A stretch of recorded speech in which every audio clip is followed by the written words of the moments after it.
cancers anymore, you can actually have a fixed date. Now, monthly, for example, every 15th of the month, dito ako mag-check. And once may mapansin na kakaiba, go to the doctor. Yes, no? You develop awareness na this is not something normal, so it empowers you to seek care kapag merong na-detect na kakaiba. So that's how important the BSE is. Naku, ito na. We're moving to the next statement. Our next statement is you only need to worry about breast cancer if there's a history of it in your family. Sasabing hereditary. Is it a fact or what? Cast your votes. There you go. Panelists, your answer is, can you say it in unison? Is it fact or what? Wow! Naku, ito, explaining ni Dr. Rowena, bakit naman buwak yun? Bakit false yung sinasabi na kakabahan ka lang pag yung nanay mo, ate mo, may breast cancer or history ng mga ganong problem? Well, it's true that you also have to worry if you have a strong family history of breast cancer, especially if your mother, an immediate member of the family had breast cancer, like your mother, your daughter, your sister. However, it's not the single risk factor to develop breast cancer. No, and actually in data, 90% of patients with breast cancer, hindi lahat siya related to a family history. There are other risk factors that can actually give breast cancer or pwede ka magkaroon, no? Like you have your non-modifiable, meaning yung hindi natin mababago na factor or risk factor. You have the modifiable, wherein you can have or be able to change your risk to develop breast cancer. So ano ba yung mga, aside from family history? So non-modifiable could probably age. So breast cancer usually nagde-develop siya 50 years old and older. Very common at that age. However, we have to take note that at the age of 20 to 39, pwede pa rin tayong magkaroon ng breast cancer.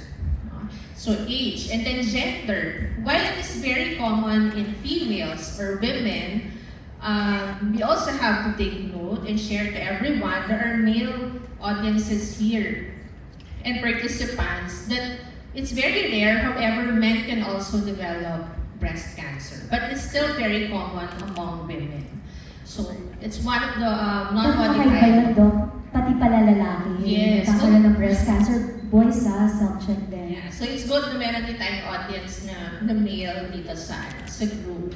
And then, what else? For the modifiable, syempre, number one would still be your risk factor, lifestyle. So, very important na dapat meron tayong lifestyle changes. You look on how we eat. Nag-exercise ba tayo? Do we maintain our weight? Kasi obesity is one risk factor also to develop breast cancer.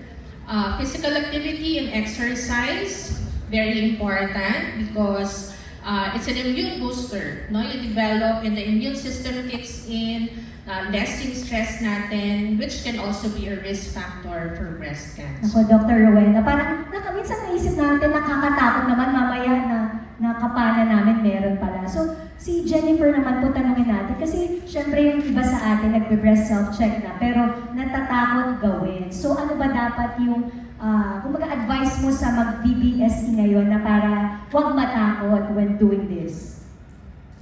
Unang-una po, huwag po tayong pangunahan ng takot.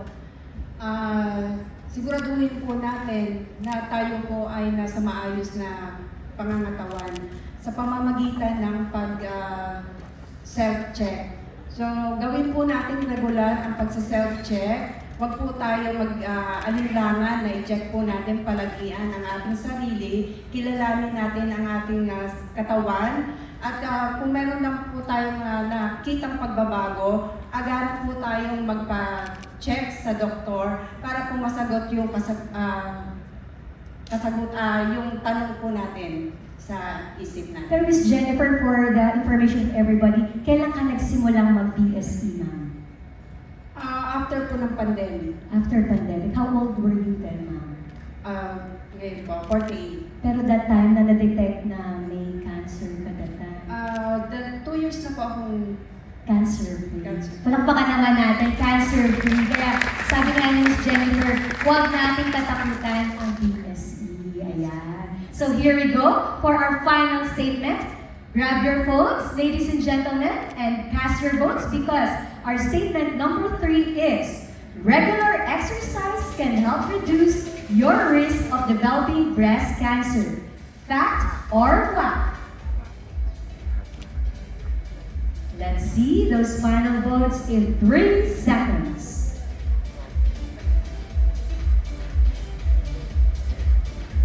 Panelists, fact or what? Fact. Fact. Nako, dahil dyan nakita natin naman, parang perfect yung score nyo, ating mga Thomasians. So dito naman sa factor walk natin, the statement number 3 says, it's a fact na malaking bahagi talaga ang pag-ehersisyo para, kumbaga, we avoid that breast cancer, to prevent actually. So, Dr. Rowena, kapasensya, dami namin talagang tanong. Ayan, Dr. Rowena, ang tanong po natin, ano po ba yung mga dapat nating mga lifestyle choices? Bakit ito yung mga dapat nating gawin to prevent that breast cancer? Okay, so number 1, I'll start with the statement, no, that regular exercise will actually reduce your risk for breast cancer. Ano ba yung tama na exercise muna? No? We have to know and we have to be aware of that. So, it is recommended typically that you exercise or we exercise around 150 minutes daw every week.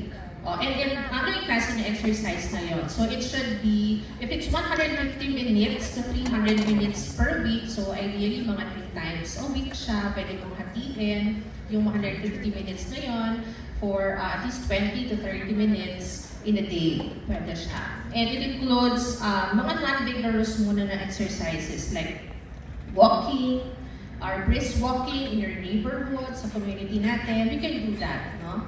And then, for vigorous exercises like running, yung mga gustong nag-run, yung mga activities, no, or more yung mga cardio exercises talaga, you can have around 75 minutes per week. Pwede siyang unique schedule for the regular exercise. So again, as I mentioned earlier, yung exercise will actually boost your immune system, that will reduce our risk for developing breast cancer.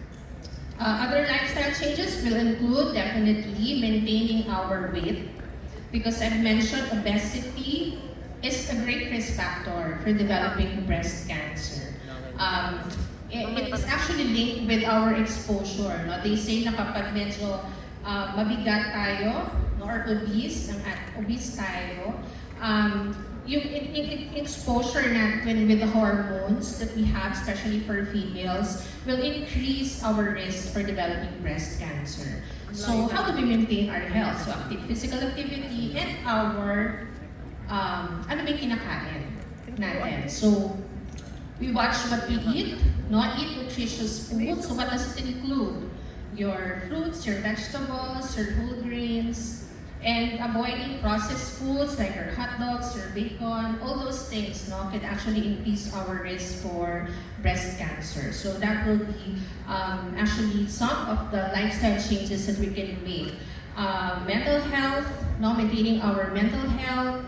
Sabi natin kanina, self-care, ano ba yung mga activities na ginagawa natin, maintaining our well-being will boost also our immunity and reduce our risk for breast cancer. So again, Dr. Rowena, can you emphasize to us bakit talaga napaka-importante ng BSE bukod sa pag-exercise na one way to prevent it? Okay, so I think I have 4, no, na importance niya talaga. Doing your monthly breast self-exam or self-check, number 1, is you actually develop awareness. You can be familiar in how it looks, how it feels, how does it appear. And number 2, early detection. No, if there are abnormalities, may makita kang bukol or anything that is not normal for your breast, yun yung goal natin. Why do we do the monthly breast exam? And then the third one could be empowerment. No, we empower women, our young females here, that we will be able to seek early care for timely and prompt diagnosis and treatment for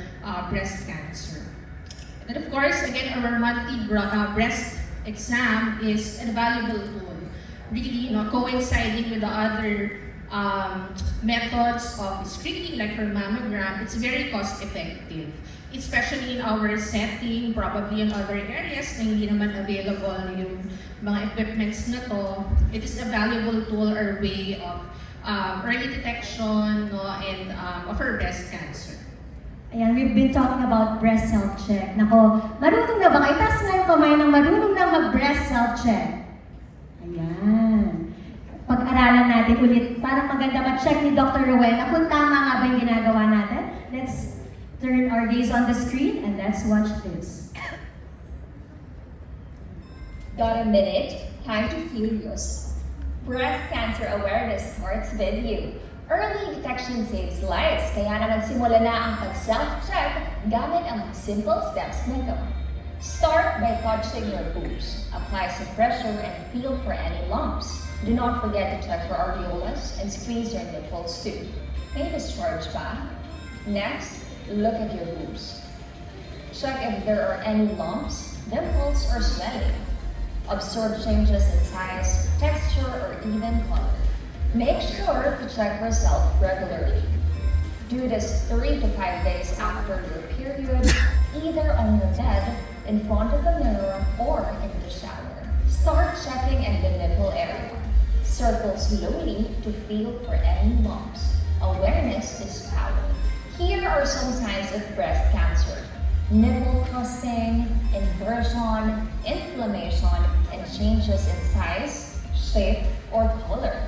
If you notice any of these, consult your doctor. Start checking today. Remember, early detection saves lives. There you go. So once again, a big hand for our partners from, of course,